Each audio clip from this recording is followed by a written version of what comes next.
goes far beyond these organizations. Senator Grassley.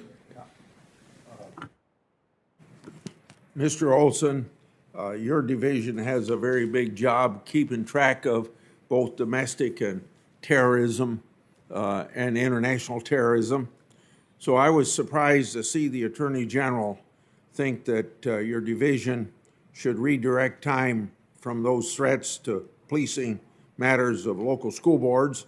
I was even more surprised to learn that the FBI's counterterrorism division is tagging school board cases involving the federal national security programs on local school board matters has a chilling effect on freedom of speech and freedom petition your government. In this case, and their nation's parents going to the school board. The entire Republican side of this committee has asked Garland to withdraw his memo federalizing school board cases. To date, we haven't received that happening. So, Mr. Olsen, Garland said that your division is going to be working on school board cases. In a press release, we read that accompanied his memo. What is division doing with regard to local school boards?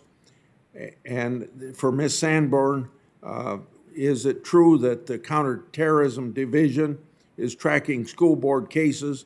If it is, will you stop that practice that has a chilling effect on school board meetings? First of all, Mr. Olsen. Thank you very much, Ranking Member Grassley. I can assure you that nothing is deterring or interfering or otherwise making it more difficult for us to focus on our core responsibilities in the National Security Division of investigating and prosecuting international and domestic terrorism. This remains the top priority for our division. It remains a top priority for the Department of Justice, and we remain committed to that priority. As the Attorney General's memo indicated, there has been an increase in violence and threats of violence against individuals who serve in positions of public trust, school board members, teachers, other public officials, and this is a serious concern, a concern that I share. The National Security Division, for its part, is playing an advisory role in supporting the work of the department, making sure that when there may be a case that would rise to the level of one where we have some role to play, that we're there to support the rest of the department. But it's certainly not a particular focus for the National Security Division, nor do I have any anticipation that it would be. It is, I think, an important role, however, for the Justice Department as a whole, largely run by the Criminal Division, the Civil Rights Division, and other components of the Justice Department. Ms. Sanborn, your response? Yes, sir. I would echo that this is not a particular focus for the Counterterrorism Division, and nothing has changed in our authorities, our policies, or how we go about investing our cases. I would just add to the tagging question that you asked is, first of all, something would have to rise to be either an allegation of violating federal law or have already violated federal law for the FBI to even be involved in investigating that. And the tagging is simply an administrative process to be able to better analyze trends, et cetera. But again, the key here is this has not changed our authorities, and a violation of federal law would have to be at the heart here for us to be involved. Ms. Sanborn, you were the assistant director of the division during the 2020 riots. I understand that this was an extremely difficult time for the FBI. I've heard I heard it may have been the only time in history where the command posts of every FBI field office were activated at the same time. Every day there were reports of multiple riots, more cases to be opened, domestic terrorism agents dispatched to places like Portland to help rein in the violence. My question, in June of this past year, our committee was briefed that the FBI had opened more than 500 domestic terrorism investigations as a result of the 2020 riots. Of those where the ideology could be identified, 75% were anarchist extremists.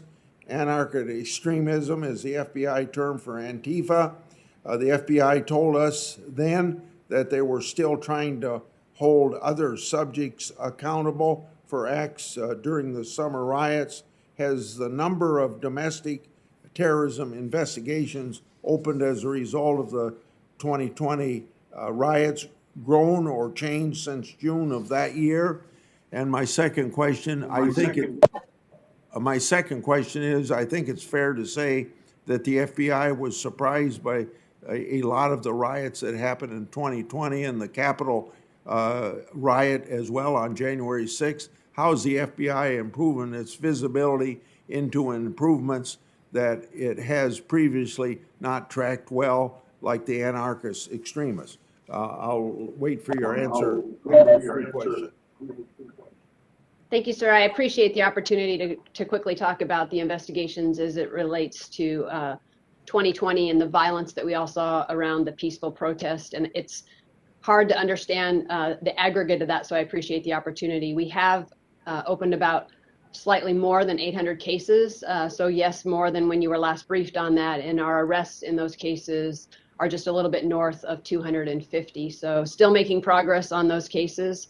To the second part of your question, I would say some of the things that we're asking ourselves to do better, not only as a result of 2020, but as a result of January 6th, is how do we collect better and more information, right? Pushing collection, more human sources, et cetera.